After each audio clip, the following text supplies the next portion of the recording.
Hi, everybody. Welcome to your Wake and Bake News at 7 p.m. I'm your host, Moxie. Are you ready, Craig? Okay, well, Craig's not ready. Huh, okay. Oh, you have browser window? Okay, well, that's being ready. That is my thing. That's what we're supposed to be doing tonight, remember? Okay, so I have video of. Did you guys see CNN get attacked today? That was freaking awesome. CNN is definitely taking some fire. Um, uh, and, everybody else looks like is taking a little bit of fire too. Everything's on fire, everything's burning. So, I say smoke them if you got them. Um, Look, I've said this forever. Blowback is a real thing. You can only push the people so far, you know, and they're going to try and vilify these protesters. You see it already. I have video right here of protesters on their knees with their hands up. Like 100 of them on their knees with their hands up, and the cops are firing tear gas on them. Like, what the hell? So we'll play that momentarily. Um, and this is and then what happened to those protesters? They immediately went to into violent mode. I mean, they started setting up barricades and stuff. It's not really violent mode so much as protective mode. You know. And I'm telling you, they were on their knees with their hands up. No reason to do anything except for curfew was at 8 o'clock and it's now 8:05. So the cops are provoking this. The reason, and this is what you see is with these fucking news media people, is they're just gonna vilify the fucking these protesters again and again, right? They just are like, oh, the protesters are evil and the protesters are they're the ones starting all this. And they're not. The protesters are not to blame for this. You know who's to blame for it? Barack Obama. Okay? Barack Obama came into the White House, said, I'm not like those other people. When someone asked him, when a mom who was worried about her children and having to fucking deal with the police state said, what about legalizing marijuana? Don't you think that would help? He laughed in her fucking face as he militarized the police more and more and more and did nothing to end the blatant institutionalized racism in police forces across our country, and he did nothing, right? So he did nothing, and and he didn't do nothing. He did worse than nothing. What he did was he militarized the police force more and more and more. He gave them these fucking anti-mine vehicles. I don't know. I don't know if they had the 50 caliber sniper rifles before him, but I doubt it. Okay. And then comes along Trump.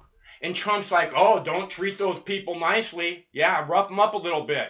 I got your back, fucking yeah. And you keep pushing down the people. And you keep pushing down the people. And the people are going to push back. Okay? Blowback is a real thing. For every action, for every force, for every action, there is an equal and opposite reaction. Okay? These cops, again, I have video here of the cops, of protesters on their knees with the hands up, and the cops 200 feet away launching fucking tear gas all over them. For absolutely no reason. They're on their fucking knees. This is what the essence, they couldn't be more peaceful protesters than on their knees with their hands up. How can you get more peaceful than that? and the cops are launching tear gas on them. I'll show you that video. I have that video. This is a call-in show. If anybody wants to talk about what's happening or has any inside information or insight into what's going on that you'd like to share, we'd love to hear from you.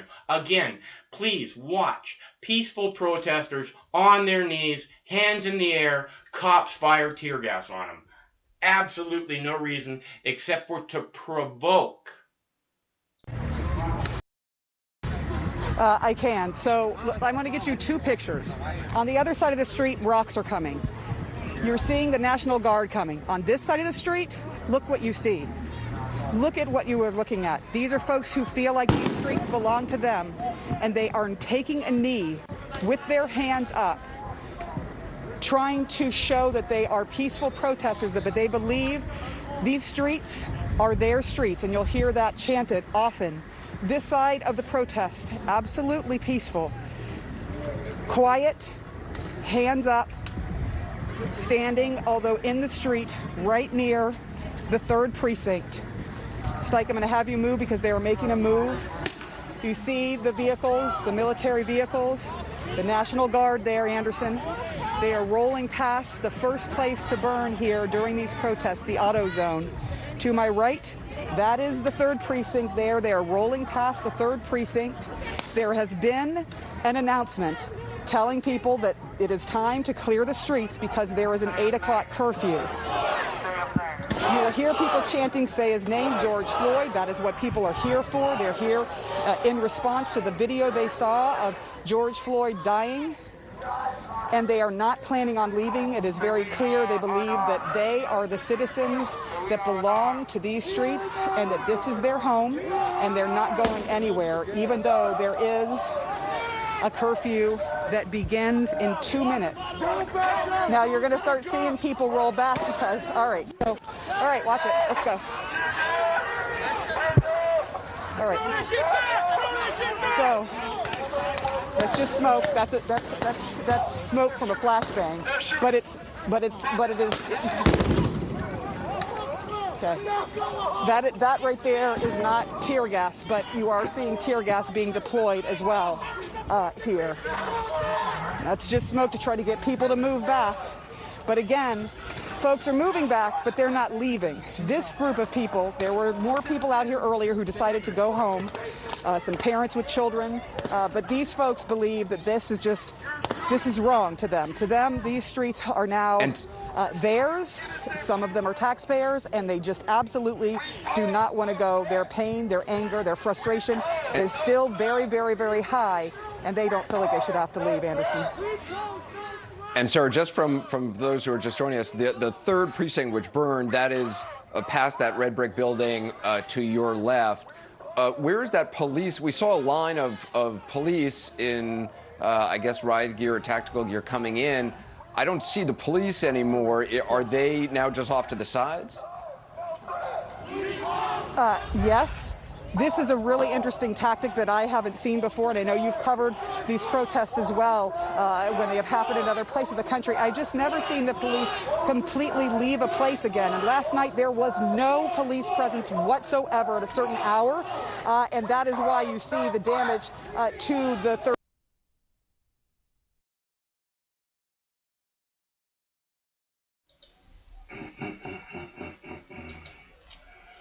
All right, so I got the bong ready. I have this lovely gooey dabs for us this evening to share. It's Dabs for Donation Friday, so if you want, I would love to take a donation in your a dab in your name. If you give a donation, I'll be happy to take a dab, and I'll be very, very happy to take a dab in your name.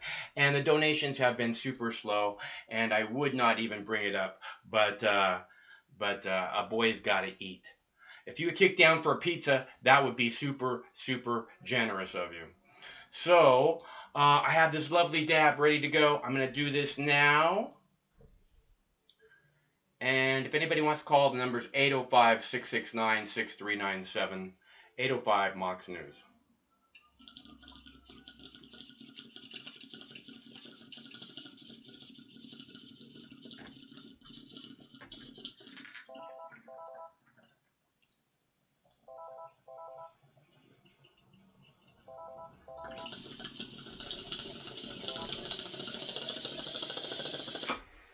Hello. Hello? Hello. Hello? Hello. I can throw down a donation for you if you take a dab in my name. No, in my name. It's got to be in my name. Oh, you got some good footage there, Mike. What do we got? Atlanta? Columbus? I can't tell the top right. Oh, that's San Jose. Yeah, I saw that earlier. Yeah, man, fucking America's burning. They're all young people too. Did you notice that? It's mostly young people. They're not all young people. A lot of the old people are afraid, because of the fucking plague, so they don't want to be around. They don't want to be around because old people are consistent protesters, dude. The young people, you mean? Old people are consistent protesters. What makes you say they're consistent? I've been to lots and lots of protests. and there's always very mature people there. So, yeah, that's good. But nonetheless, we are seeing mostly young people. I guess the more seasoned professional protesters are kind of smarter than that, right? The older people, look, a lot of people are afraid of the plague, okay? And there's no social distancing in a protest. Yeah. And then the cop, right, and there's shit going down that people don't want to be involved in. I mean, it's the police brutality stuff. It gets really rough really fast. And so if you look, there's a lot of elderly black gentlemen that are kind of trying to keep the protesters calmed down. Yeah, that's cool. That's very cool. Yeah,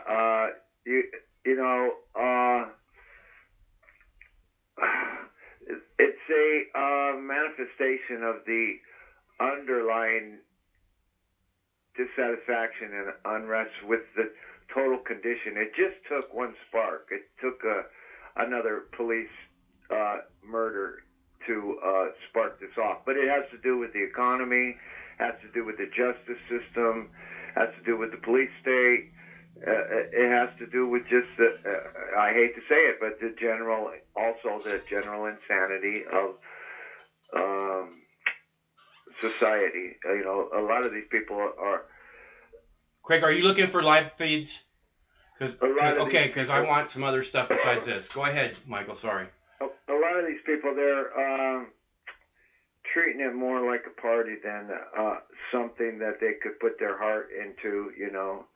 It's like, I don't know. Look, I don't know where exactly you get this from, but look, the people that are going out are putting their lives on. I just showed a fucking clip of people on their knees with their hands in the air, having fucking tear gas fucking rain down on them, dude. And those are the good guys, right? Those are the good guys. But today in San Jose, I saw a bunch of fucking out of control young people breaking windows of the fucking plumber and the janitor and the fucking dishwasher for no reason. So it's a mixed bag. So we do need the elders to come in and come out and try to keep things cool. And we do need saner voices to prevail, but you're not always going to be able to. You can scream and yell when you're in the middle of a riot, and these people, if their blood is hot, they're not going to listen to you. They're going to break that baker's window. They're going to drag that white lady out of her car. And I'm not coming down on the protests. I know the protests are legitimate, and they're for a good reason. But what I'm saying is you're always going to get a mixed bag, and then perhaps you can weigh in on this. Perhaps you'll get a degree of agent provocateurs from the government. From the government. Yeah, I think Craig has a video of something that apparently looks like a possible provocateur. The person that was breaking the windows at the AutoZone. Yeah, he had an umbrella, right? Yeah, Craig has that video lined up and ready to go. So. Yeah. Well, the people that chased that guy. Yeah. There was about 4 or 5 of them. They chased him around a block wall, and he walked away, not too quickly either. He was taking his time. They're the ones who were trying to keep things cool. You know, why break the windows? You know, this is just Joe Small AutoZone who's got a business. You know, he didn't kneel on anybody's neck. Right. He probably sold car parts to the guy that's dead. What's Right. his name? George something? Yeah, right. No, that's what I'm saying is, you know, I mean, but it just takes the cops to start the little thing to happen, and then fucking, you know, everybody's all fucking, you know, raging already, basically, you know. So. Well, you know, let's It's always the cops that start this shit, dude. Okay, yeah, I know cops got to fucking stick up their ass, and they're not too bright, and they're violent. So everybody knows that. It seems like, though, they're trying to provoke the people to be violent. That's a distinct possibility. They're trained to do that. They're mistrained to do that.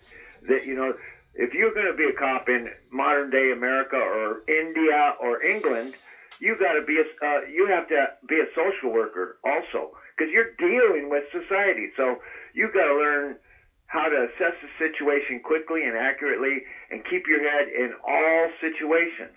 But these cops, they're reaching for their gun on a traffic stop all over America. So they're not smart and they're not trained. Like, you know, you are an advocate of police training. So everything I've ever heard you say is completely correct, including overtime and moonlighting and all that stuff. Completely correct. Drug testing, everything. Steroids, everything. But we got a bunch of... You have a society that doesn't even know how to relate to itself. You got people that don't know how to talk to people. And the cops are the worst example of that. And the second worst example is the radical young people that just want to burn everything to the fucking ground for fun. That's not accomplishing anything. They're playing right into the cops' hands. I mean, wouldn't you at least agree to that, Michael? I think that I think the violence is something that I don't want to act like I condone or whatever, but what I see is that, you know, the people, I keep telling you, I keep saying, you know, the people can only be pushed so far. And the last thing I want is the plumber's fucking windows to get broken. You know, the plumber, the little guy who, like you said, is helping out the community, you know, everywhere he can. This is, you know, I know what it's like to be a small business owner, simply because I watch Craig work 14, 16 hours a day, you know. So yeah, well, I was a small business owner for decades, so I'm the guy that knows about clients that want to rip you off, dishonest clientele, problems with fucking permits and. Where's that, Craig? Okay, I want to see St. Paul. Go ahead. Oh, St. Paul. Yeah, well, you know, this is a legitimate reaction to a long-standing problem, and the fault is with the police, and they should, despite the fact that they burned down... And the government. The government, I mean, the government acts like there's not a problem. Fucking, I mean, Donald Trump is just a fucking idiot, you know. Go ahead. Absolutely. I haven't heard what he said. I think he said, I'll bring in the National Guard, but that's all I've heard, you know. He said, when the looting starts, the shooting starts. That's what he said. That's a dumb fuck for you right there. So, yeah, I mean, let's not be like Donald Trump, and let's not be like... Is that the NBC feed? We don't want to do the NBC feed. What now? Yeah, let's not be like Donald Trump, just shooting our mouths off, and let's not be like that white cracker cop that killed that black man, and let's not be like the violent cops that just can't wait to bust heads, and let's not be like the fucking violent protesters that just want to burn shit and break shit. So, you know, cooler heads, whether you're in a war zone and it's kill or be killed, or just a riot, which is, you know, break shit and shout loud and bang on your drum and try to make a point. You know, I'm not saying these Guys are out in the street for no good reason. It's a good reason, but the reason goes deeper than just last week. That black man got murdered by that cop. It's way deeper. Of course it is. It's way deeper, man. That's what I keep saying. And that's what these fucking idiot news people... I have Ted Cruz talking about how it's just one cop and all these people are in the street. What a fucking idiot. You know, I have him on video saying that right here, right now. Well, this is Rodney King on steroids, you know, because it's so widespread. And let's not let it get that way. Let's keep the cool heads and let's keep our finger on the problem. And the problem is too much government overreach, economic and social injustice, no accountability to government and the police state, and just an overall satanic, imperialistic squeeze that's been going on for a century, literally for a century. I mean, even back, it's 2020 now. In 1920, they were busting heads for people meeting in barns trying to form a union, which is their right. Their right. And then it took God knows how many decades to start to get unions after that. And now all the unions are almost all dead, and nobody talks about that. All the unions are dead. Where's our collective bargaining? Right. Well, look, we're trying to talk about racism and the police and what's happening right now. You know. Well, it's really beautiful that you got about a 50-50 mix of white and black people. That's a very good sign that the working class is accepting its own diversity. You know, that's a good sign. And I'm not coming down on the protesters. And it's a social phenomenon. It's a historical. This is a historical event. I really did not expect to see nationwide protests for one more dead man in Minneapolis. I didn't take it that seriously for at least 2 days, and now we're seeing the population has had it, man. We want to be left. We want our streets back. We don't want stop and frisk. We don't want injustice constantly perpetrated on us. We don't want. We want your fucking boot off our fucking necks. Exactly. You know, so all aspects of government seem to be quite tyrannical, and that's what this is about. The police state is the police force, and the police state is just the face of the government. They're the enforcers. Right. So, you know, it's bigger than this poor black man that got murdered, and I feel, you know, I'm the kind of guy that goes up to the cops, to a line of cops, and I try to talk to them. I say, keep cool, keep cool, keep cool. So, you know, that's the only thing that I can suggest is keep cool to everybody, especially the cops. These cops are afraid for their fucking lives, but then again, they're afraid of a fucking poodle also. So, you know, half of them like this shit, and half of the protesters like this shit. So, the only voices I want to hear are the sane, calm, intelligent voices, because this is a social phenomenon that repeats over and over again multiple times per decade, and this is I haven't seen anything like this since Occupy Wall Street or the Rodney King riots in LA. Can you remember any parallels? Not really, not like this. There was, you know, I remember here and there'd be a little freeway shut down and stuff, but I see people all over the freeway, you know, nationwide. I mean, we're talking, this stuff's going on everywhere. Yeah. Well, where is this right now, Craig? Minneapolis. That looks like L.A. Minneapolis. Where's that, San Jose? Minneapolis. Oh, that's Minneapolis? Okay. Mm-hmm. Every freeway looks the same. So, I guess you must have been collecting a lot of good footage. I tuned into one live stream in San Jose today, and I caught some after the fact reporting from Minneapolis, but I'm sure it's going on all over the place. And most of the vast majority of protesters are just that. They're just protesting. They're not breaking anything. Well, you look at these people, okay? They're stopping traffic, but they're making a point peacefully that the streets belong to them, okay? And you can either fucking hear that point, or we'll start burning the motherfucking streets down.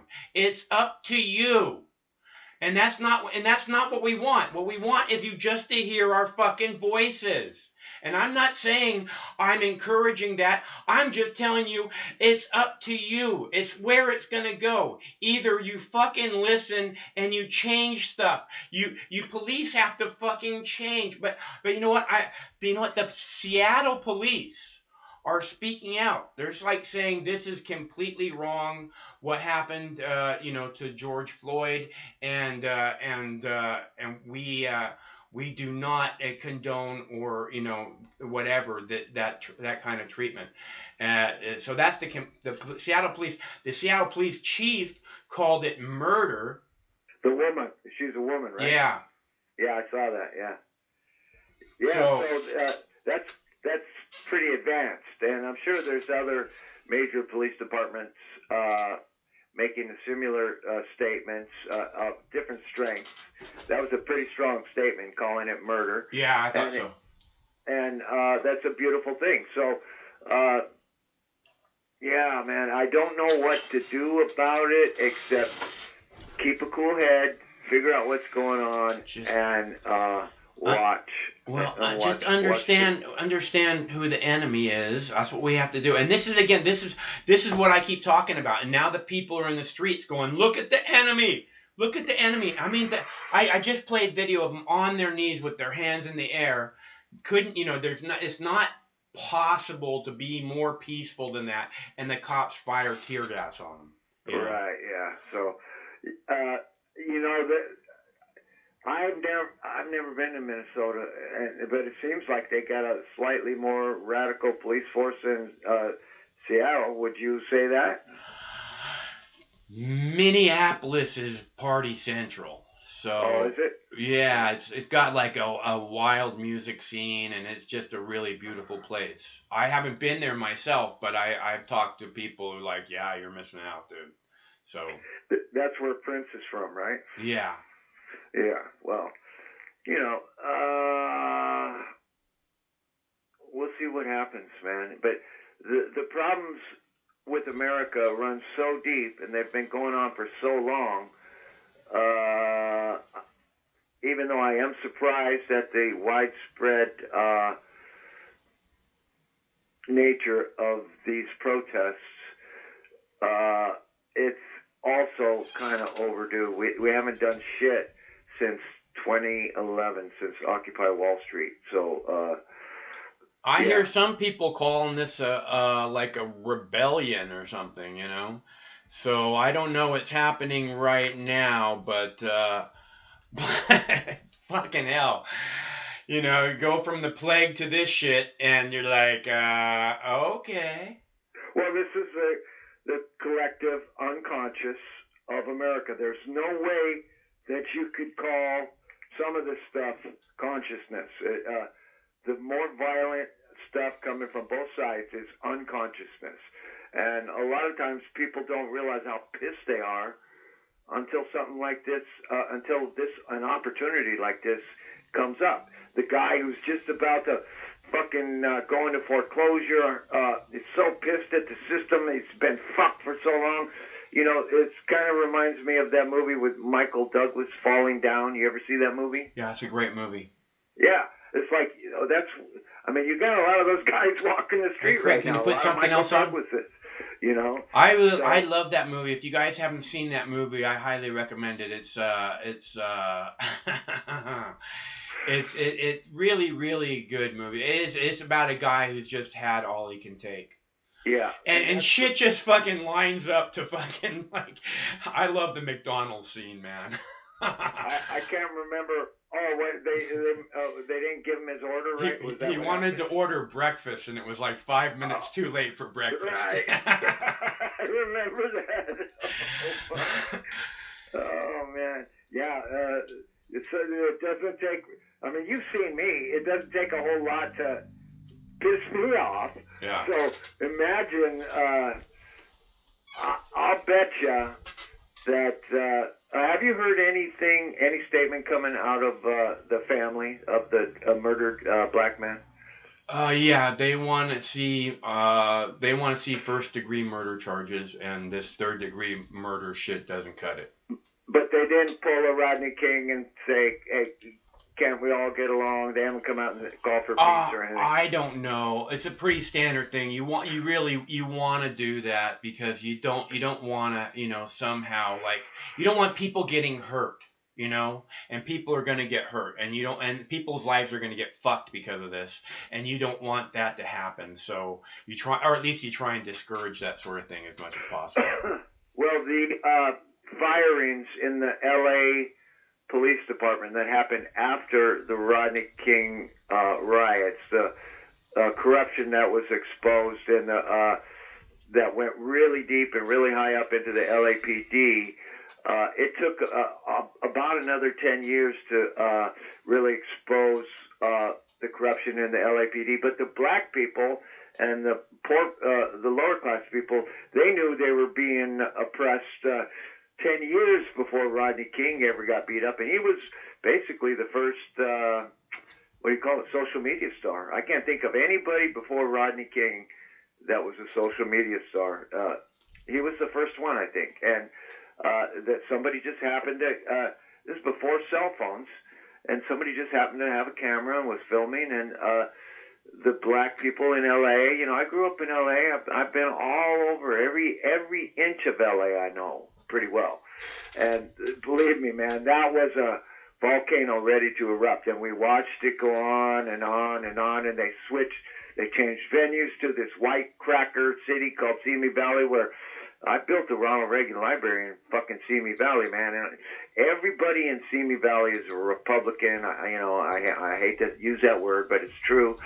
And they're all straight, and they don't smoke dope, and they obey the laws, and the cops are all over the place, and they're all white in Simi Valley.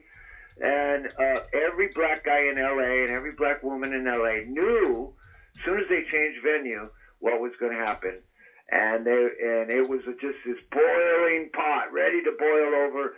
And as soon as that fake fucking verdict went down, LA exploded. And so I hope it doesn't get as bad as that, because a lot of innocent people got hurt. And that was much, much more of a race war than this is ever going to be. So the black people and the white people and all colors are together on this.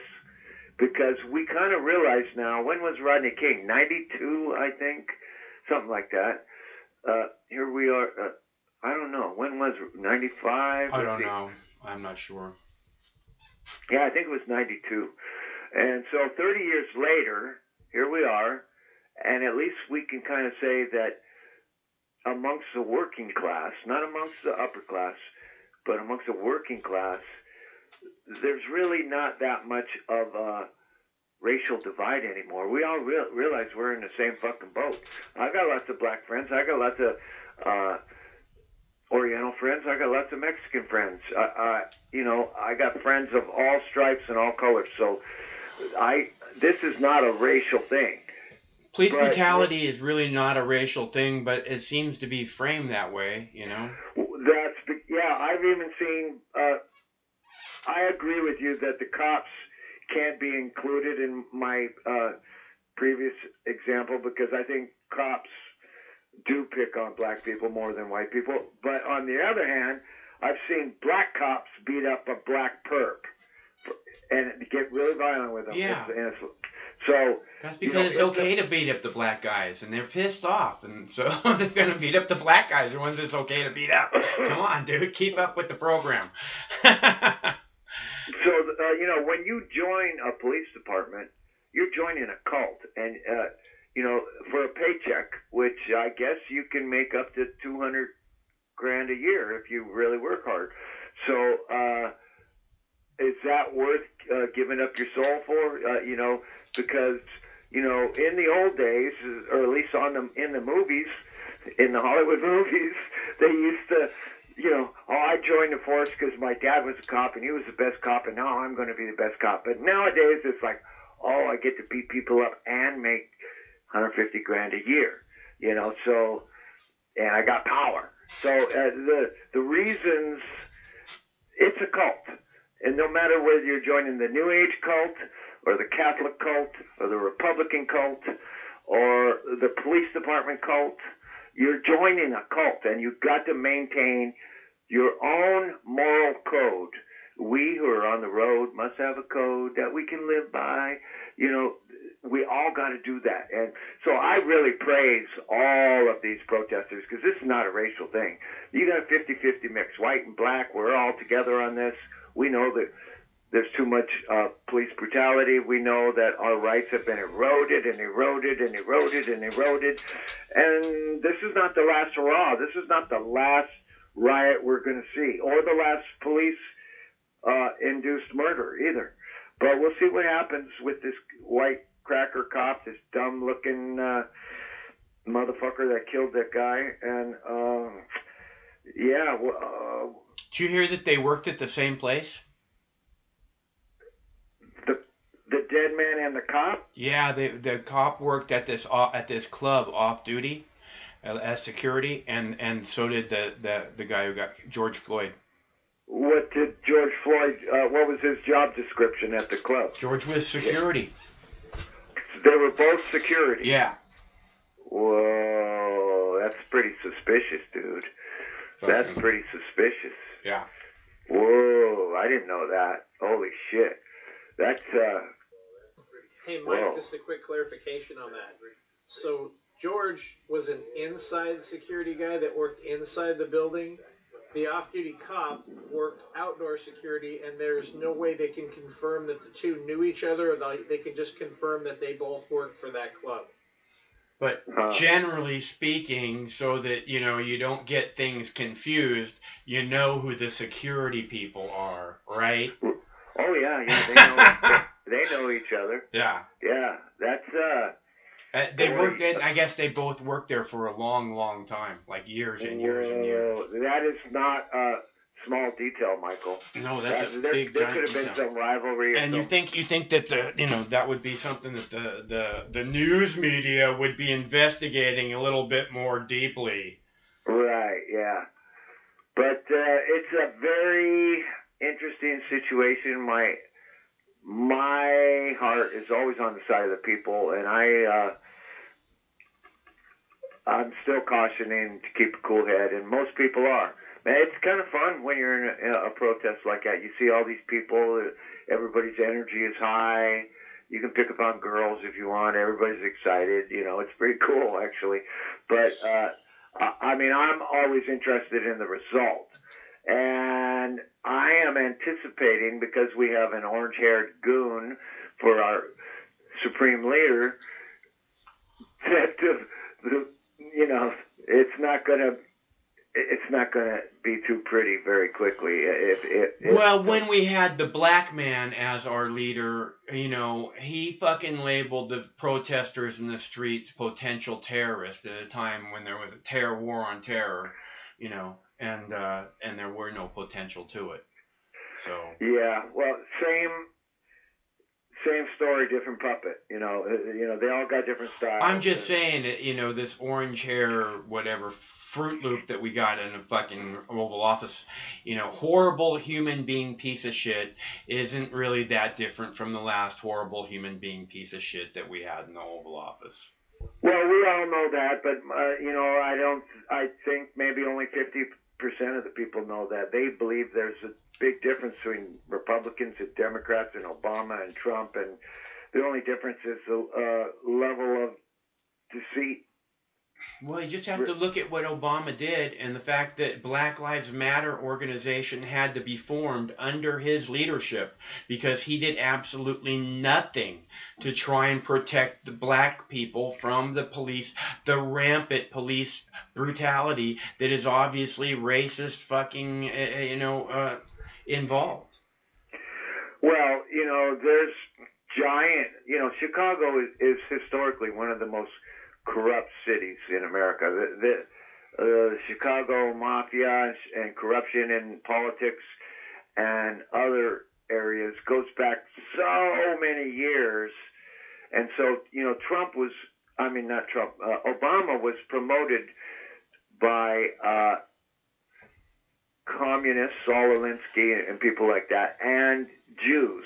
And the Jewish rabbis from Chicago called him, oh, he's our first Jewish president. Now, this is a black man who's not a Jew. Why would the rabbis be calling Obama our first Jewish president?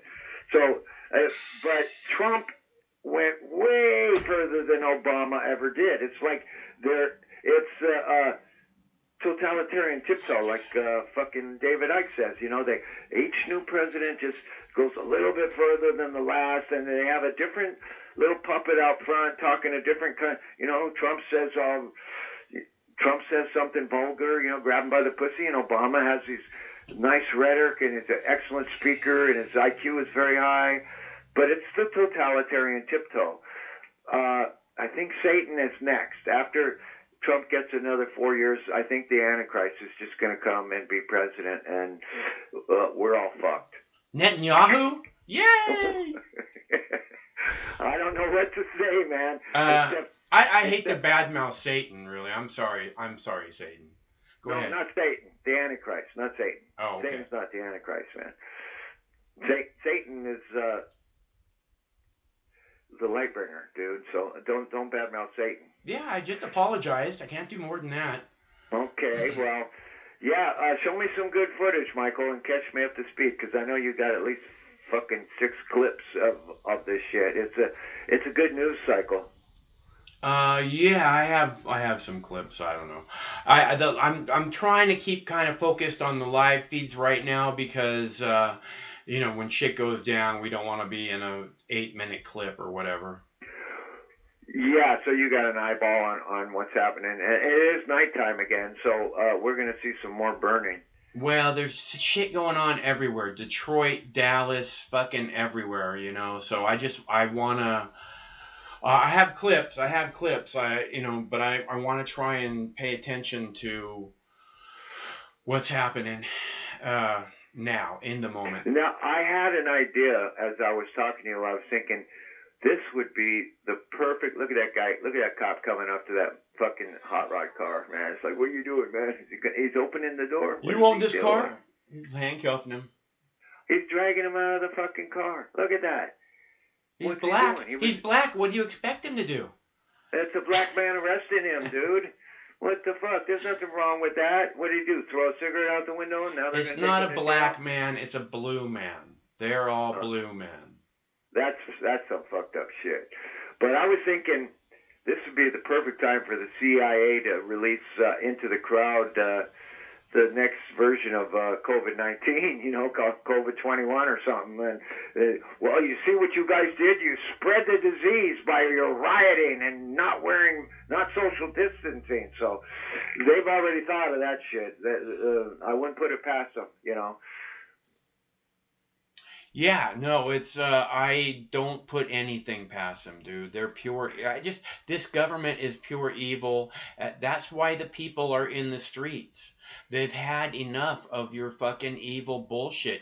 We want your evil fucking boot off our good person's necks. We do not deserve this shit.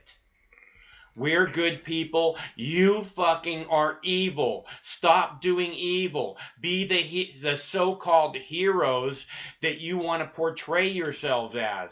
How fucking hard is that? I want to see really rational, really calm, really intelligent public speakers go up there with an amplifier and a PA and a bullhorn and just talk the truth and get that on the fucking film. Or get that guy arrested for talking the truth. I mean, because that's what we need. We need fucking Malcolm X's that can speak really well, and Martin Luther King's that can speak really well, and Robert Kennedy's that can speak really well. We need. What was that comedian Lenny Bruce? We need a Lenny Bruce. But he was pretty good. But James Baldwin is another great one. I happen to. And George Carlin, he could tell the truth and put a spin on it too. So, and even Robin Williams, man, even Robin Williams, that guy had a heart as big as a fucking mansion, you know. But I want to see leaders go out there and put, what do you call it? I want to see them put a point on the protests, you know, so everybody's reminded what this is about, because it's bigger than Floyd, whatever his name is. I keep forgetting his name. George Floyd. George Floyd. Yeah, it's bigger than this man that got murdered. It's about America. It's about changing our paradigm. And don't give despite the fact that they're shooting tear gas at people kneeling, that's an excellent strategy. Despite that fact, don't give them an excuse because the more you act out, the more you're delegitimizing the authenticity of these protests. You know, when I play video games, which I haven't done for a while, I I like to play first-person shooter games, right? I like to get really involved. Like I said before, I play a lot of times in like a chair that has wheels on it, and if a grenade lands at my feet, I'll like try and push myself out of the way grenade. So I get really absorbed in it, right? For the first person shooters. But the thing about it is like I almost never shoot first unless I'm like sniping. Or I'm like trying to protect someone else. If I know there's people in front of me, I'm just like, walk away, fucker, you know. But because the thing is that once the first blood is drawn, then there's no more walking away, you know. So right, I never shoot first, but come on, man. I mean, it's just I don't, you know, we have to, that's the thing. That's what you have to look at the protesters and understand. We didn't draw first blood, okay? It wasn't us. Yeah. But, you know, I am a man, despite my color, and I'm white, so despite my color, I've endured a lot of injustice. And that's it's most definitely the cause of a lot of anger in me. I still got a lot of anger in me. But it's most definitely had an effect on my personality. And despite my anger and my hurt and the injustice I've endured, I still try to keep it cool. I still give everybody as many chances as possible to keep it cool with me before I go off, you know. So that's what I'm recommending is, you know, I'm not going to call anybody wussies. These protesters are not wussies. Some of them might be a little bit white bread, but, you know, let's not call them names or try to classify them. They're American citizens engaging in righteous protest, and we need leaders to come up and help keep it cool and dialogue with the fucking so-called authorities, you know, the man that's out there with the tear gas and the batons and, you know, the flashbangs. And so I would be right out there trying to liaison in between the rioters and the police. And I know from experience I'm perfectly acceptable to both. You know, cops like me and cool people like me too. And so that's my final word, man. I don't know anything more important to say except be strong and keep it cool, and let's see what happens. And, you know, we're all in this together. I'm so glad this is not a race war, not a Rodney King situation, you know, because a lot of innocent people got hurt in L.A. In '92, I think it was. So, you want to talk about anything else, Michael? Did you say something about a donation? Oh, yeah.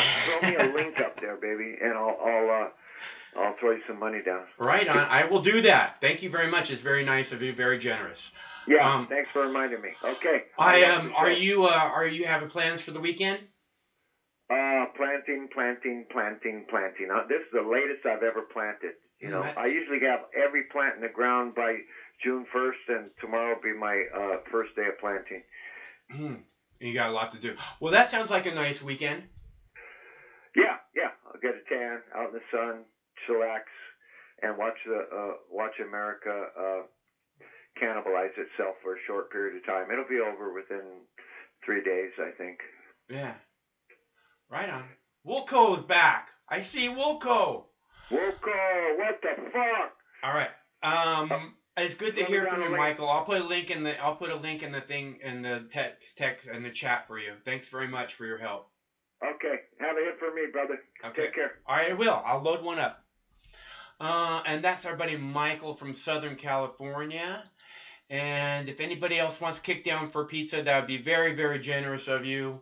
Donations have been super slow. I think the only person to donate this week is Dez. Dez donated $2. Thanks, Dez. Very nice of you. And I will be happy to take a dab in your name. It's Dabs for Donations Friday. So, there's your choices. And I have, let's see, I thought that was really good video about the protesters on their knees with their hands up and the cops firing tear gas. Again, you have to understand who's drawing first blood here, okay? The protesters didn't start this. You know, we didn't start this war. They started this war. They brought it to our fucking front door again and again and again for no reason. So, you know, and you can only push the people so far. We didn't draw first blood. I'm going to leave it at that. And listen to Ted Cruz and how he sees things happening. And we'll come right back to this live. It's only a couple minutes. I'll be right back. I got to take a dab for Michael. Be right back. The governor of Minnesota has called in the National Guard as the city of Minneapolis braces for more violence. I can. Now, overseas, the Trump administration today, though, President. I can. So I'm going to get you 2 pictures. On the other side of this. I do not know where my Ted Cruz clip went. I'll have to go redo it for you. So we'll have to look at something else. Secret Service pull a protester out of a crowd of protesters in Washington, D.C. today, which I thought was very interesting footage. No, let's look at this for a minute. Here, I'll be right back. Let's just look at this for a minute, see what's going on here. There seems to be a little scuffle happening. I'll be right back.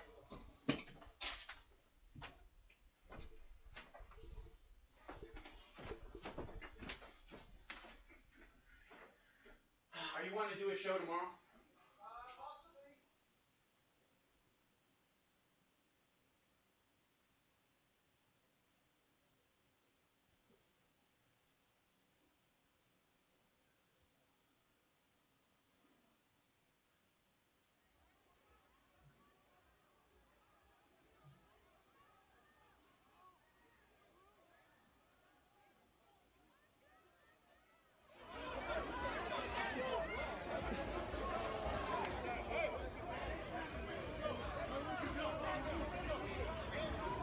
Protesters being arrested.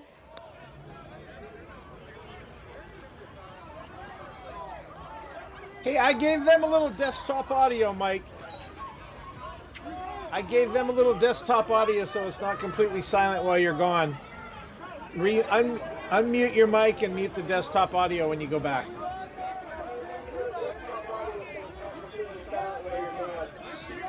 Oh, I guess you guys can hear me too. Shit, I gotta mute myself out. Got a caller.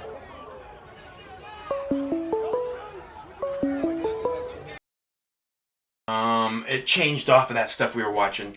But I did not get a chance to see where the Ted Cruz clip went. I will go find that for you in a moment. I do have a clip of the Secret Service pulling a protester out of a crowd of protesters in Washington, D.C., and it seems like a very odd thing. I'm not sure what exactly it is that happened there, but I figured you would want to see that. So I'll play that for you momentarily. I'm gonna get a dab ready for Michael here.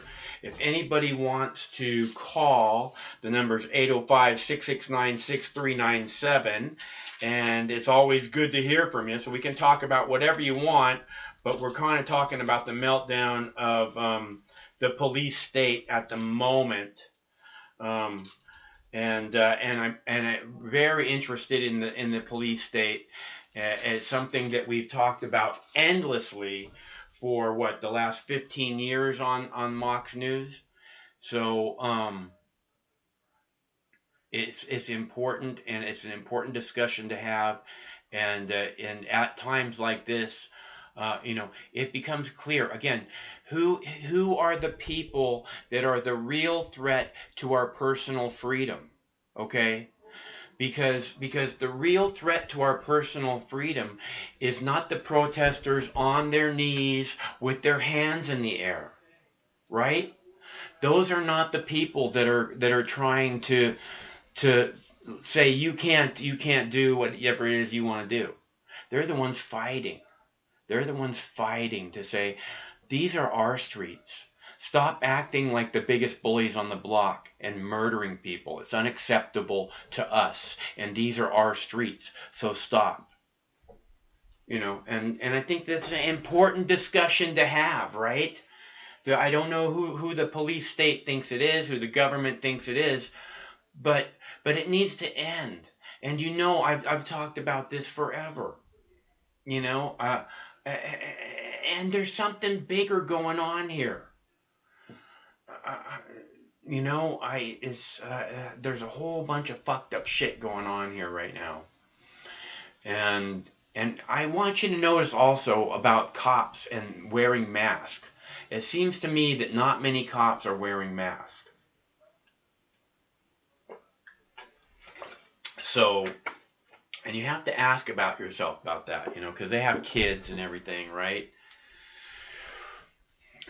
So, anyways, all I'm saying is we're in this really weird place, and we need to stay focused on, again, the real and true and only threat to your actual freedom, your personal freedom, is this government and its police state. Okay, it showed itself clearly with this fucking shutdown of our entire world, but in particular, this particular our shutdown of our country, our governors, our government saying, no, you have to shelter in place. For what? How long's it been now? Fucking since February or March, or it's endless summer 2020. And obviously these people have had enough, among other things. I think that might be partially why CNN is being attacked, because CNN is clearly in on the police state. CNN is clearly part of the for-profit medical industrial complex. CNN is clearly part of the military industrial complex, doing the government's bidding endlessly. Oh, I have an excellent video about CNN being attacked, by the way. Let's see. So, I'm not sure what we're looking at here, this Minneapolis. All I'm saying is you want to be careful, and the police state wants nothing more than to get their hands on you. So you need to, not let them do that. Because once they get their hooks into you, it's very hard to get those hooks out. And this is part of what needs to change, is just the overcriminalization of freedom-loving people who just want to live their lives. I'm not talking about, people stealing or people, somehow, hurting other people. I'm talking about people just being able to grow a flower in their backyard. Not have to worry about their dogs being shot by overzealous, over-intrusive, adrenaline junkie police state. thugs. Trump loves to call people thugs. You know, the real thugs are obviously the cops. They're the biggest, baddest thugs on the block. And they've been trying to prove that forever. But you know what? When the people stand together, they kind of fucking tremble. They're kind of like, oh shit, we can't do anything to stop this. We just have to step back and let the let the police department burn. We can't do anything. We don't need no water. Let the motherfucker burn. Burn, motherfucker, burn. At least I thought that was pretty cool, burning down the police department. That's just, honestly, because that's again, we didn't draw first blood, man. Hello, caller. Michael, Michael, Michael, M-I-K-E, Michael, Michael, Michael, M-I-K-E, Michael. Is that you, Pete? What do you think, bro? My vocal practices, are they working? Am I getting better? What do you think? Am I hitting those notes? I think you are getting a little better, actually. Bro. Michael. I'm getting in touch with my inner Michael Jackson. You just gotta grab your balls and squeeze them real hard. You can hit those fucking notes. I'm telling you. You can. Not gonna do that. Just grab them and squeeze them real hard. Ah! See, it works. I will not be testing your theory, sir. How you doing, bro? Broski. I'm doing. How are you doing? How do you feel about all this footage that you're seeing? I was talking to Craig. It looks like they may firebomb this place pretty soon. Which place? I don't know. The place we're watching right now. Look, the National Guard supposedly has been called into the streets of Minneapolis, but I don't see them anywhere, which is a good thing. I saw them driving around a little bit, but I haven't actually seen them, like on the streets in uniform or anything like that. So good, because there's so many people. They just can't even get through. That's fantastic.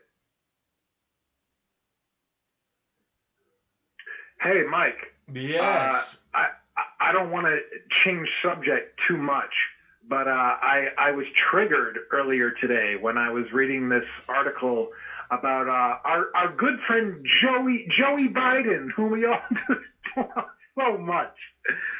Oh, we love Joey Biden. And Joey Biden is under pressure right now, especially in the midst of all these racial protests.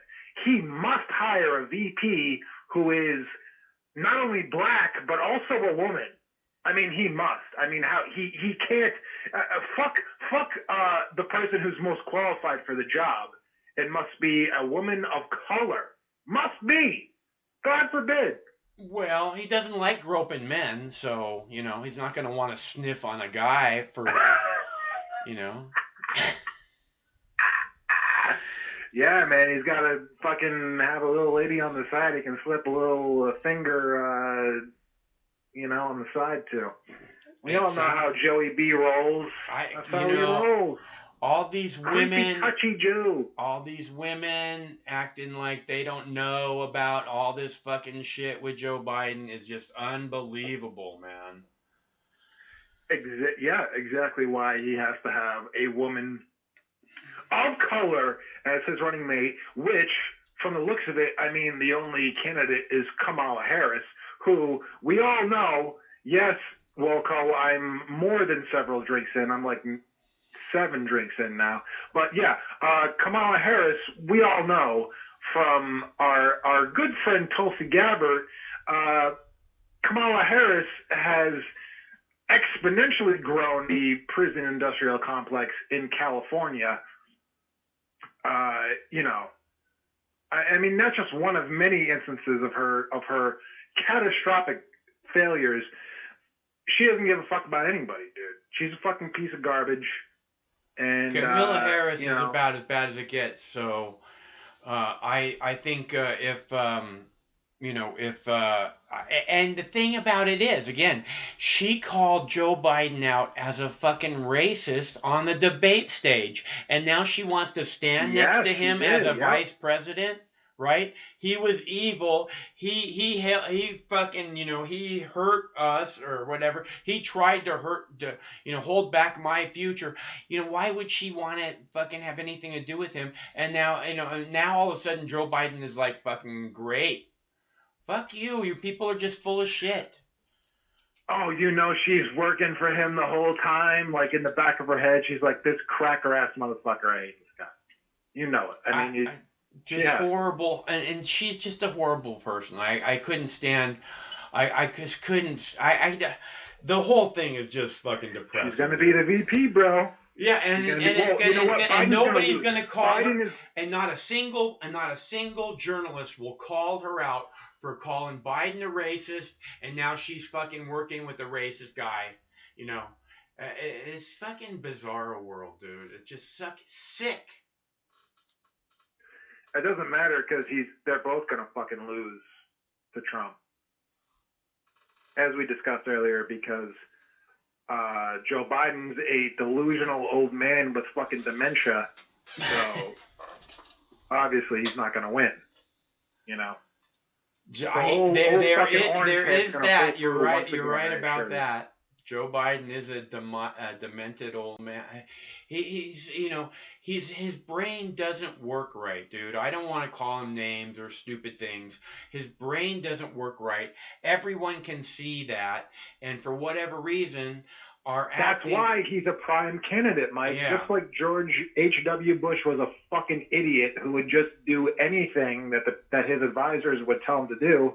Joe Biden's going to be the same thing, and all of his advisors are going to be, like obviously establishment banks, fucking people, like all the people like in the financial sector were pushing, like he was letting bankers essentially tell him who he was going to put into his financial cabinet, which is the last people that you want, because those people don't give a fuck about us. And that's exactly what Obama as much did. As they possibly can. He's just following what Obama did. It seems like, because that's what it is. When you're a fucking president, I said this before, when you become president, as ambitious and well-intentioned as you may be, they will bring you into a dark room and they will play you the Zapruder film, and then they will say, "Do you have any questions?" That's what they do when you become president. Yeah. And yeah, if you're going to go against us, we're going to fucking kill you. That's what they're going to do. So that's why they look for I think something like that happens. They're just going to go along. They want a candidate who's just going to go along with whatever the fuck everyone tells them to do. That's why they want a delusional old fucking piece of garbage like Joe Biden. I think that's what we're going to get. I think they want Joe Biden because I think they can replace him. I think they can replace him. They'll go, oh, well, Joe's brain's not working right, so we have to put somebody else in there. Yeah, Kamala Harris. It would be a great president. I'm sure they would think something like that. Just because she's black and a woman. That's the only reason. Black and she's a woman. Aye. That's the criteria you have to have. Hey, fuck being qualified. Fuck giving a fuck about people. And the betterment of the country. If you switch those around, Craig, that will, you can block out that graphic that you're trying to block out. I still didn't give my boss any gummies, Mike, just so you know. Well, you're not punishing me at all. I got fucking all the fucking weed I can eat, man. So it's you that you're gonna be I punish punishing. other people. It's you're gonna punish, Pete, because those people, the happier you keep your boss, the more she's gonna be concerned about you. Well, it's funny, I told my boss to go, essentially not in these exact terms, but more or less, I told her to go fuck herself, and I said that I need help. And sure enough, she sent out a company-wide email about how much Peter needs help. I told you. Yeah, well, that's exactly what I said. It's like, bitch, you ain't gonna get no gummies until I get help. And then, sure enough, the corporate email goes out about how we need help in the formulation department, which is pretty much me. It's me. I'm the formulation department, and I need help. So, these motherfuckers, they don't get it. They try. Every fucking corporate company in this world. That's how they work. They try to get by working people as hard as they fucking can, and when those people can't fucking work any harder, then they'll go, oh, okay, we need to bring in some fucking help. But they'll drive that one person to the brink of fucking mental insanity before that even happens. Because it's all about money, bro. It's all about money. And it's disgusting, quite frankly. It's so disgusting. I'm so tired about, there's got to be things that are more important than money, and it doesn't seem to be working out that way, Pete. Well, money is important, but I don't know. There's got to be things that are more important. Watching this footage, I'm sorry, I'm getting distracted by this footage, and yeah. It's just so, I love it. I absolutely love it. This guy with his shirt off and his pants sagging, walking around, just fucking swinging his dick around. I love it. All right, bro. I'm gonna go because I got nothing else to say. Oh wait, no, I do have some more to say. Michael, I heard you like video games a little bit. Yeah. Are you a little bit of a gamer, Mike? You like games? I haven't. I like first person shooter games, but the truth is, I really only like Halo. So, and I haven't played the new one at all. You have an Xbox? Yeah, I do. Bro, I want to tell you, I know most people are going to be like, shut the fuck up, Pete, but I'm going to talk about video games for a little bit. Dude, I played this game, Detroit.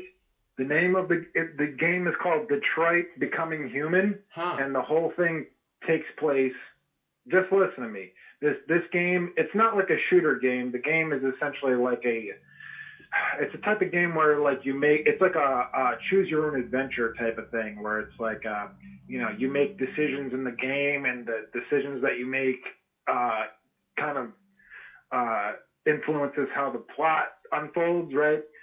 So it's like watching a movie, but you get to make decisions in that. Yes, it is like Mass Effect, but it's called Detroit Becoming Human. It came out a little while ago, and it takes place in 2035, right?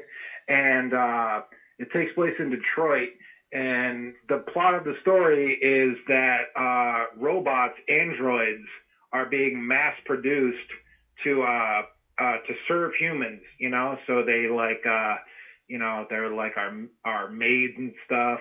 Yeah. And they fix our cars, they fix all our shit. They have doxies. But it turns out that they have doxies. They have doxies. The androids are actually doxies. They have doxy They robots. have like human tendencies, like they actually they feel emotions like humans, and the whole game pretty much revolves around these robots fighting for their freedom, which I thought you would, because they very much are like humans. So I don't know. I thought you may enjoy this game. Check it out, Mike. Is it a first? You may like it. Is it a first-person game, like where you're looking through the person's eyes? Because I don't. It isn't. It's a third-person game. Yeah, but I think you would really like it. Yeah, I don't like those. But no, I don't like that at all. But I might look at it if I get a chance. Do they have doxy? Well, you can't just disregard a game because of its perspective. Oh, I absolutely can. I absolutely can, and I pretty much disregard all of them that are not first person. Mike, please, I beg of you, check out Detroit Become Human. I think you would really like. It's a very, very interesting story about fighting for freedom. That's what it's all about, which is what this channel is about. Fighting for freedom. Right on. I think you would like it. Detroit. I got nothing else to say, so I'm gonna fucking go. Okay. So praise Allah and finger Tulsi and peace be with you and fucking drink lots of alcohol. See ya. That's our buddy Pete from Rhode Island. Okay, so we got a video of the streets here. It looks like I'm not seeing any fires, which is good. Just again, this is people in the streets. They're just there to protest. Okay, they're trying to make the point that the streets belong to us, and what happens is the cops try and push them. They don't try and push them. The cops push them. I started off the show by showing you video of people on their knees with their hands up and the cops tear gassing them. Okay, and that's how that's what I'm telling you is this is the way this goes down. Is that the people go out in the streets to be righteous and stand up against oppression or whatever else it is that they're going to the streets to stand up against, and then the cops go, fuck you, and the people go, oh, excuse me. So remember again, when you hear again and again how evil these protesters are, this video that I showed you from the beginning of the cops, hey Craig, I'm gonna play a video real quick, and then you can line up that Oakland video, okay? Craig's got video of Oakland, and okay, so I have this video of the Secret Service pulling the Secret Service pulling a protester out of the crowd, and I'll be right back, and we'll do a big dab for Michael. And so I hope everyone tunes in on Sunday night, and I hope because I think they'll learn something. Wolf, and you probably want to talk about this video that you see right there. This is your show after all, but as you can see, it's getting violent in Washington. Yeah, this is Washington, D.C. We're looking at live pictures coming in from Washington, D.C. You can see the folks. It looks like this young man over here is about to be arrested by local police. It's getting obviously ugly here, Don, as we're watching these images coming in. We've seen a lot of people walking down 14th Street, very peaceful, but all of a sudden we're seeing this image, and it's very disturbing. And people want to focus on, again, there are hundreds, if not thousands, of young people out there, most of them young people. This is one, maybe two people. So, again, you have to keep a perspective on that, and there's always going to be one in the crowd. Hold on a second. Brian Todd is on the scene for us. Tell us what's going on, Brian. Wolf, what I can tell you is there was a disturbance surrounding the police escorting one man out, and the crowd got angry at this one man. They started throwing things at him. We were told by the police that it was a medical situation when they rushed past us, and then we saw them escorting one man out, and the crowd started just really harassing that man, throwing things at him, throwing things at the police, and they seem to have gotten the man into the well of the entrance to this building, and the crowd is very, very riled up right now. There's still some blood being thrown here, and I cannot tell from my vantage point whether they've gotten the man into the building or not, into some safety. But this one young man that they were escorting out of Lafayette Park, they were just, the crowd really turned on him in particular.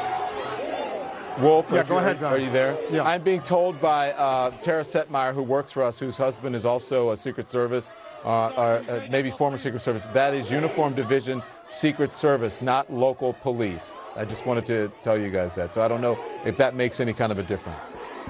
Well, they're getting closer and closer to the White House, so uniformed Secret Service personnel would be there, as well as regular Washington, D.C. police as well. It's looking like there's a lot of anger going on right now. You see the police going into that building, closing the door, but you see the folks outside. And look at that crowd, Brian Todd. It's a really significant crowd.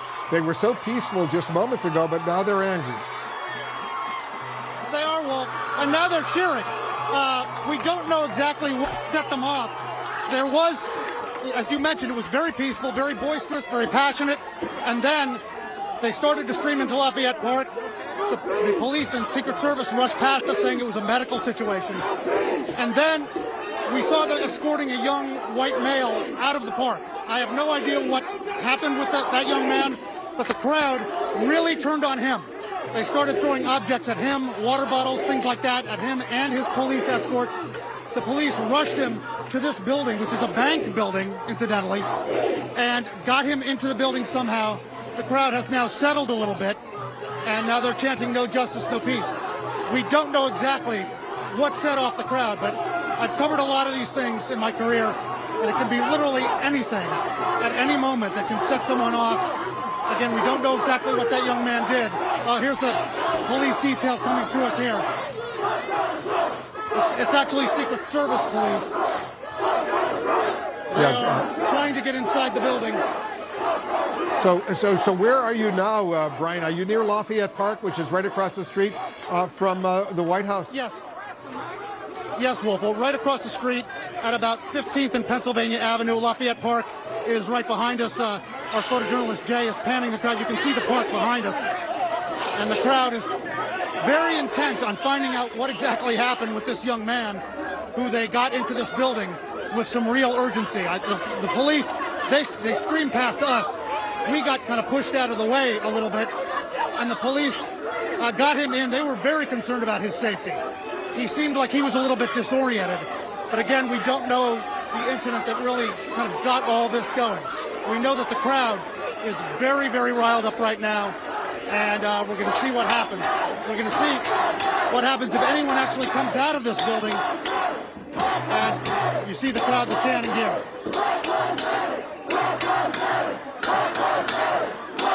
All right, Don, you can hear them. You can hear Black Lives Matter. You can hear a lot of chanting going on. There's an enormous amount of anger, Don. Yeah, there's an enormous amount of anger, and that is why it is important, as we started this evening off on this program, Wolf, talking about my interview with Joe Biden, that is why it's important for our leaders to call for calm and to speak to what is happening in this country instead of being dividers, instead of dividing people. And so I think that's why this is important. It's also important that we continue to cover this and we continue to show all of this that's happening live in America. I think these young people are awake now, and you know, we have to pay close attention to them and to this, and to see where this takes us as a country. Yeah, it's an awful situation that's unfolding, and let's not forget this latest crisis resulted with the death of. Simply kept his leg, his knee on his neck for 9 minutes, and in the end, unfortunately, sadly, George Floyd is dead. I'll be back tomorrow with a special edition of The Situation Room, 11 a.m. Eastern tomorrow, 11 a.m. Eastern. Our special live coverage of all of this continues right now with Aaron Burnett out front. All right. It's pretty close. It's almost too cool. I gotta warm it up just a little bit. Abolish police. See, I love that sign. Abolish police. That's the way I feel about the DEA. DEA needs to be abolished immediately. If DEA does absolutely nothing good in the world, and it needs to go away fucking 20 years ago, and is a huge part of the problem. So we're clear. All right, this one is for Michael from Southern California. Oh, here it is, buddy.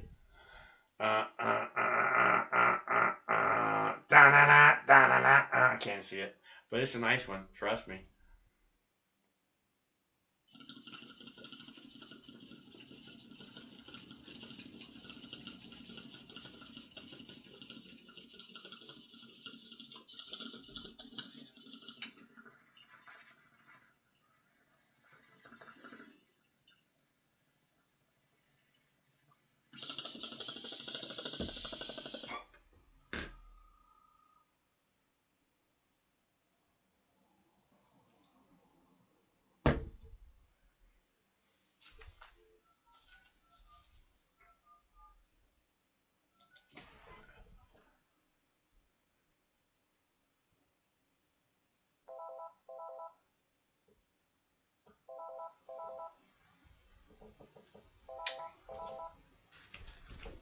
Hello, caller. Hey, Mike, it's Ash. How you doing? Hey, Ash, I'm doing good. How about you, bro? Oh, man, it's been pretty, things are pretty crazy all over. I've had a lot of craziness here. I'm trying to get rid of this old 250-pound TV, trying to dismantle the piece of shit. And What's it got, like a wood cabinet on it? Has it got a wood cabinet on it or something? No, it's this really tough plastic, back when we used to make that here. It's also got a steel frame around it, which also is U.S. made, and so that's going to be real cute getting that off. Anyway, man, it's been pretty crazy, everything that's been going on since the protests first started in Minneapolis and have spread all over the country. It's interesting what the previous caller mentioned about Detroit Become Human. It's funny because that game sort of, in a sense, is about sort of the modern day civil rights and justice movement that's going on. Only that's more of a sci-fi sense and for android people instead of like, biological human beings. But it's a pretty interesting parallel between that and what's happening in real life. And there's been a lot of very unusual things that have been happening. I mean, the protests, by and large, are peaceful. Some people have mentioned agent provocateurs, and I saw a live stream this morning from Minneapolis. I couldn't even begin to remember what the name of the channel was. It was a really minor channel. Only had maybe 1,000, 2,000 subscribers. And he was outside of business, and there was a man wearing all black hoodie, black pants, black shoes, the whole Antifa thing. And he showed up with a hammer and just started smashing windows, and people confronted him. And he said some off-the-wall shit about the fires will rise, or in the flames we arise, or something really off-the-wall like that. There was another stream, Unicorn Riot. Yeah. He had a group of white people come up to him last night, and they said something like that. Something weird about the flames will rise or something. When they walked away, he even talked about it. It was like, there's a lot of really weird, people out here tonight. It's like, yeah, like I don't know what that's about, but it's something that needs to be mentioned and definitely talked about. I haven't heard any mainstream news discuss that. I'm not sure what that's about. I've combed all over the internet. I can't find any reference of that. That's pretty crazy. People are going nuts, dude. So they say that's an the flames will rise. Buddha said everything is on fire. That's what Buddha said. Everything is on fire. Everything around us is on fire. And we just don't even, see it. Yeah, the fire, the flame and everything like that. I do remember the Buddha discussing that. Now, I myself am Muslim, but I do know about Buddhism. I know exactly what you're talking about. It's a pretty crazy thing, that all these different situations and parallels, getting into it metaphysically as we have in the past. You have things that just are spontaneously popping off that, I don't believe that are entirely necessarily connected to, say, one particular event or social media. I mean, just in the last 2 weeks, we've had multiple very violent, racially charged incidents, and most of them don't even involve police. Like we had that one vigilante incident with Ahmaud Arbery. There was that one Central Park incident where that man was filming that woman strangling her dog that in the first day, over 10 million views. That was also another racially charged incident because she turned it into that with the phone call. Just so many bizarre things. And it's like, for all this to just build up and build up and build up, I'm getting massive flashbacks to Ferguson. I'm getting massive flashbacks to the LA riots, man. There's a lot of, I see a lot of Ferguson. I mean, they're bringing out the anti-mine vehicles now in Atlanta. You got video of Atlanta somewhere, Craig?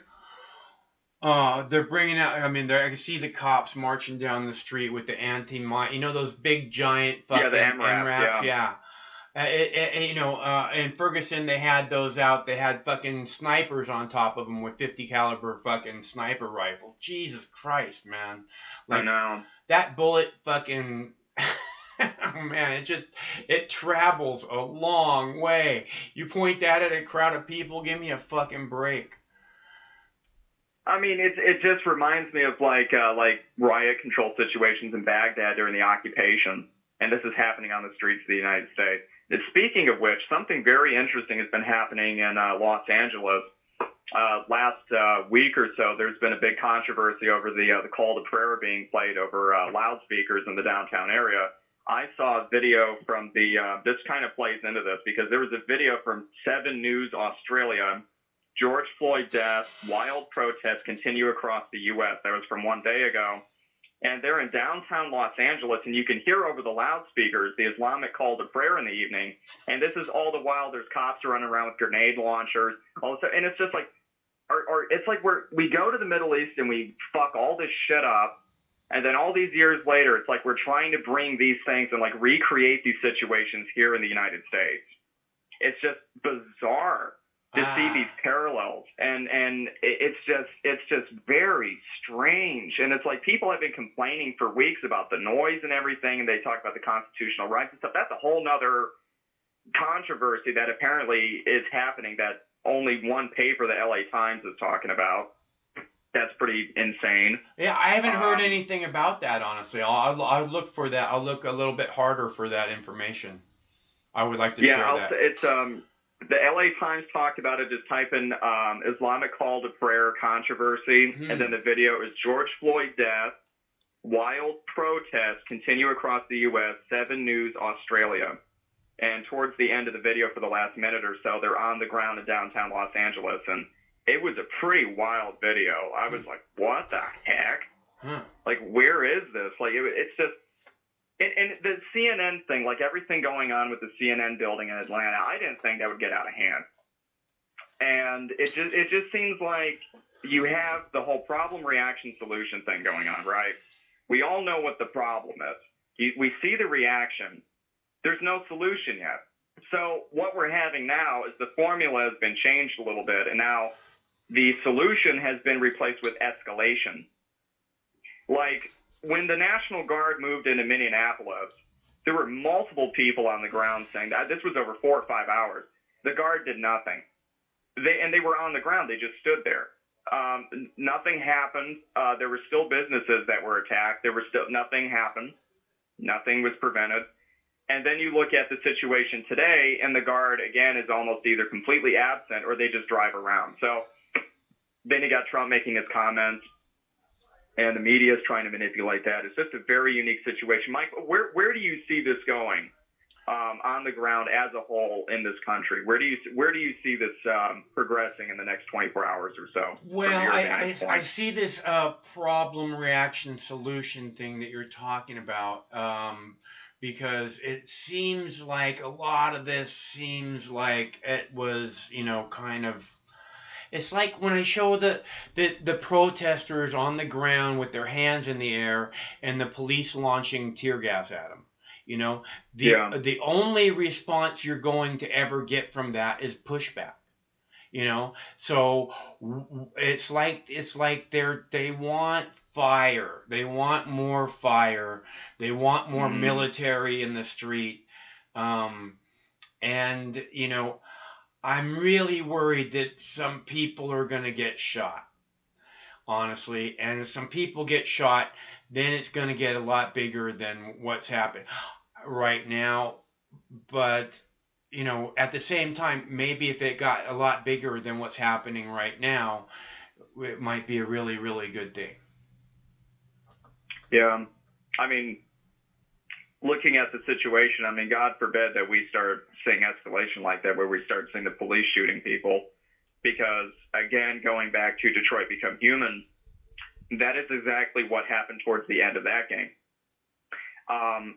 The cops and the government start overreacting to the situation. We start seeing people getting killed, and in a sense, they sort of become martyrs to the cause, and it just creates more support for them. And that's, and that could get out of hand, like big time. Like, the protesters should be respected. You know, we have a constitutional right in this country to protest. That's guaranteed in the First Amendment. The reaction to that should not should be always be respected, and you know, I mean, basically they got martial law instituted right now. But go ahead. Right. Yeah, that's what I was just going to say, actually. The reaction to that is basically a creeping martial law. Yeah. I agree. Because they, you know, they have curfew in Minneapolis, you know, which, fuck you. Right. You know, I mean, how do you expect adults in a free society to respond? You know, do something. Do something real. Stop trying to oppress the people. This is the stem because of when the problem. When you push back, they're going to get pushed back at, you know, and it just doesn't make any sense. It's one of these like you know, universal laws. For every action, there is an equal and opposite reaction. You know, so Bingo. I mean, and you can see it when the cops are standing head to head with these people, you know, and nothing happens until somebody does something, and then boom, the other side's doing something and it's going crazy, you know. But it's a matter of, and a lot of time it's very instant. Like I have a video about a cop catching a rock in the face at a protest in Seattle, and I was saying that cop deserved. I mean, the title of the video is "That Cop Deserved to Get a Rock in the Face," and he really did. Because he was standing in a crowd, and he was the only in a crowd of cops, right? A line of cops, a big fucking solid line of cops, and then there's a bunch of protesters, and he's the only cop who pulls out the fucking bear spray and just bear sprays fucking protesters right in the face, right? I remember that. And then immediately, like 1 second later, boom, rock right in the face. No other cops got a rock. I mean, that's what you call fucking instant karma right there, you know? Right. I saw a lot of that with Occupy, especially with Oakland. And, of course, the media tried to pin that as, you know, like what they're doing here. Oh, look at these crazy fucking protesters. Look at these crazy people. And we all know about agent provocateurs.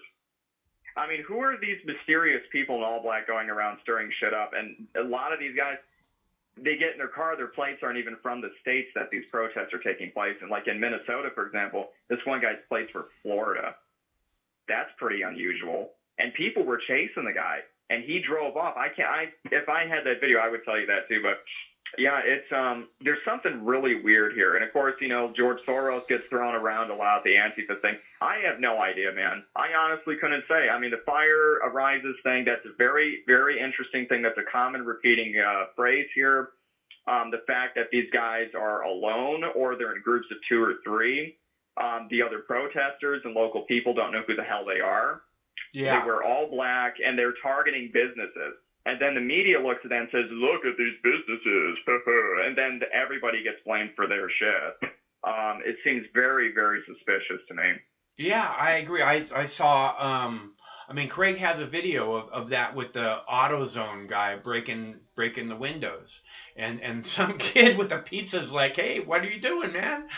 Are you a cop or something? Yeah, I saw that too. Right, yeah. Right. So, yeah, I saw that too, man. So it's a pretty crazy situation. Who do you think these guys are working for? Do you think that it's the police, or who the hell are these guys? A lot of times they wind up being the police. You know, I remember a protest in Canada where like the cops had to fucking get one of their guys out of the crowd because they got recognized as a cop. And they're like, cop, cop, cop, cop, cop. And people are like, rah! And the cops had to pull them out. And it was a little bit hairy for a minute, but you know, they were basically peaceful protesters. Like an Incredible Hulk moment. Yeah. So, and did you see the video that I just played with the Secret Service pulling that protester out of the crowd? I thought that was really strange. That, man. Yeah. I thought that was really strange too. Yeah. I've heard some strange things recently about the Secret Service being involved in some of these protests. Like Mike Pence, I don't remember what city he was in, but there's protests going on there. For the life of me, I can't remember. But I think the Secret Service may have had more people on the ground than what they're admitting. because there's other reports that they just don't add up. Like, why would Secret Service be at these other places? Like, why are they not guarding the vice president? Like, very weird, very strange things going on. It just doesn't add up. And I think that to an extent, the organic grassroots protests, which are real and they're happening, are being either manipulated from the outside from another group, like what we're talking about, or it could be a third group getting involved for whatever their reason is, and the government is taking advantage of that to blame the protesters. Because, I mean, like I said earlier about Trump and his comments, sending in the military is the last fucking thing you want to do. I mean, how unbelievably fucking, I mean, what does he want them to do? You know, I mean, what is the U.S. Army supposed to do besides crowd control? And besides, I mean, can you imagine what that would be like? I mean, we're talking about sending in the military, not just the National Guard, to go down there and, quote, do crowd control. Well, you know, the way these guys are trained, they're not going to be like the National Guard, and they're not going to be like the state troopers, the local police. I mean, you say, if you don't get this under control, quote, I will. Well, that's a threat. Yeah. You know, Good luck with that, bud.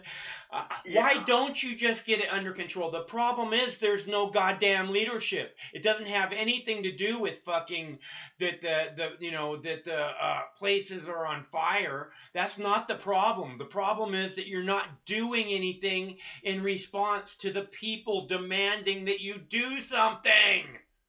Right. It's all like, well, you know, he should be remembered.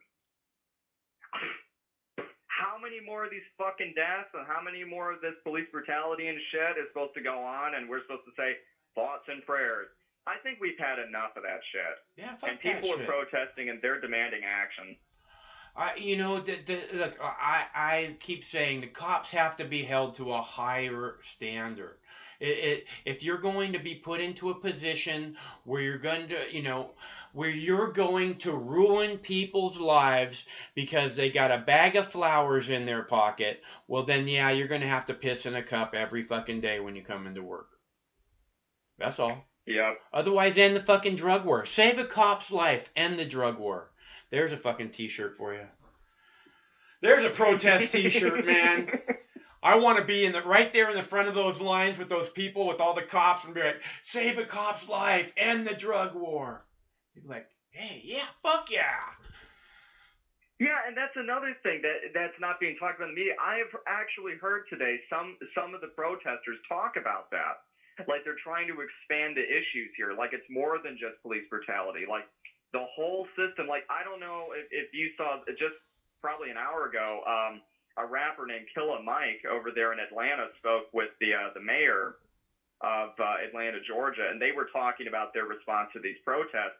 And he even said that. He said that this is in front of the mayor. He said that he doesn't support, obviously, we just talked about the rioting and looting and, how that's kind of being manipulated. But he said he doesn't support the vandalism part of it, but he does agree that the whole fucking system has to be burned to the ground and replaced. And he said that on CBS News in front of the mayor of Atlanta. It's got to be shut down. I mean, it's just like this oppression of the people. This whole thing has got to be. This is the whole thing. Yeah, Donald Trump, you're the one who needs to end it. You need to step up and say, yeah, we're done with the marijuana laws. Nobody's going to get busted for marijuana anymore. And just expand from there. That's step one. And it has nothing to do with me because I can get all the marijuana I want and have been able to for a long, long time. Okay, so I just want that foot off the neck of so many fucking people, Yeah, I mean, we've talked about that for ever since we first spoke, man. I mean, I'll never forget being a kid, like way back in the early 2000s and shit, right? And I would watch Cops on TV, the TV show and everything. And I would be like, why is this person facing 10 years for having a plant in their fucking pocket? Yeah. And it's like, I mean, and you see shit on the show. You see people they're doing shootings. They're holding up gas stations. They're crazy shit. Somebody's got a plant and they're facing the same penalty, the same time, and the same imprisonment as that guy over there with the shotgun that killed that dude at that gas station. What the fuck? And not only that, this this guy who is obviously choosing the smartest alternative to the fucking cancer, carcinogen that they want you taking. Yeah. This person who took the safest alternative is now put in with all those people that are so fucking dangerous, and how is that going to turn out? This little fucking stoner guy who just wants to fucking, just wants a moment to enjoy, right? That's what people who are smoking weed want. They just want a moment to enjoy. And if you don't believe it, then you probably never no victim, weed. no crime, man. Yeah, for sure. There's no victim, there's no crime. Like, how do you continue that? And it just plays into this mentality, like, they give you the illusion that you have freedom, right? Like, okay, you're smoking marijuana, that's yourself, right? Okay, say it's harmful, let's just entertain that. Well, you're only harming yourself. So why are you being punished for harming yourself, right? Just, going by that logic, it doesn't even make any fucking sense. And then you look at this illusion of, you have free speech, you can protest. And then you do, and they show up with armored cars, and they say, watch out, they're violent. I don't know, because I've looked at all these fucking law books, and I don't see anything written down that says this shit. And they talk about unlawful fucking assembly. Well, how long are they going to wait to get a permit? And how can we even guarantee that you people are going to even fucking give it to them? They're not going to.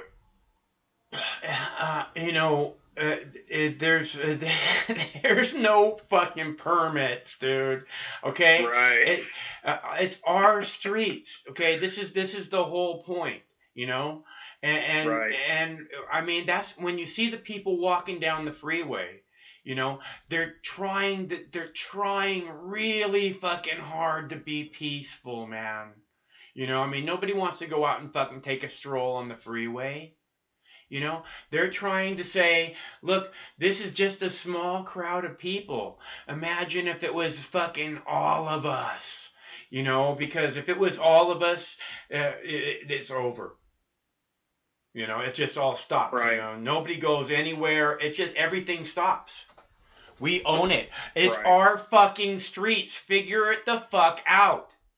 And we're tired of your bullshit. Right. And they have to draw attention to it. The only way to do that is to stop normal activity in order to draw attention to it. And that's the way it's always been until, I guess, fucking, after 9/11 and Bush was president and shit. And they've really changed things. Before things were bad, but my God. The militarization of the cops. It's getting out of hand. I think the entire thing needs to be addressed. I think this is beyond racism. This is beyond police state. This is the system of control that is being addressed and is being questioned, and has been questioned for a long time. But I think a lot of people are now at the breaking point, and they're really fucking sick and tired of seeing this shit repeat itself. It's getting old really quick. Hey, Craig, we need something of Minneapolis, if you can get like a bigger picture of Minneapolis. Maybe Washington, D.C., I don't know. There's shit going on, man.